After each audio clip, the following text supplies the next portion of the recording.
Okay, this video is for reptileboy450, and you was wondering how to get a better feeding response from your leopard geckos. Well, basically, there's a few things that you should think about.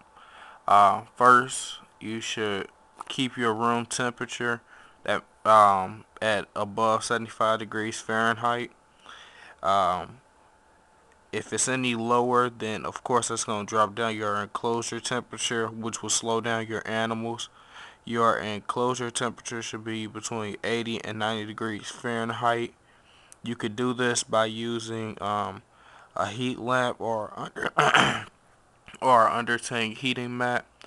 Um, what you can do is place a rock on the inside, just any ordinary rock. Make sure it's cleaned off well though, and place it directly up under that heating lamp. You want to get a strong heating lamp. Let's say whatever you're using, go up a size. So if you're using a 60 watt, use a 75 watt. If you're using 75 watt, use a 100 watt.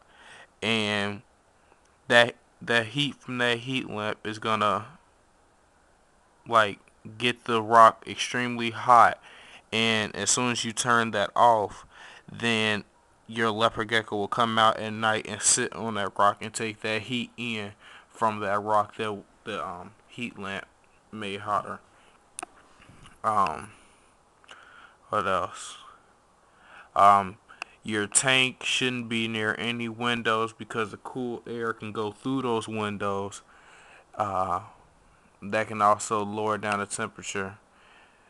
Uh, since they are cold-blooded, if it's cold, they will move slower, and that could be your problem, maybe. Um, I seen your video, and you have both of them in that enclosure. You might want to get a bigger tank for them and keep them separately. So you can keep one inside the enclosure that you have right now and get a separate 10-gallon tank and keep them separate for a while. Let them have their own time. Um, what else? You could try new bugs. Try smaller crickets. You can take off the back legs of the crickets so the crickets can't hop away so fast. Um, what else? You could try different times during the day or night. Um, Mine do best close to as soon as it start getting dark. In Cincinnati right about now, it gets dark pretty quick now at 6 o'clock, and that's when I start my feedings. I have a feeding chart. I feed my juveniles 3 times a week. Um, Mealworms, crickets, and sometimes waxworms. Um, Waxworms can be very fattening. Like if you look at my gecko right now, it's pretty fat, so he won't get anything to eat for maybe a whole another week. Um, Maybe just a few mealworms, but no crickets. Um, what else? Let them spend some time outside of their enclosure, and that might also help. Like I let mine sit right here on my laptop.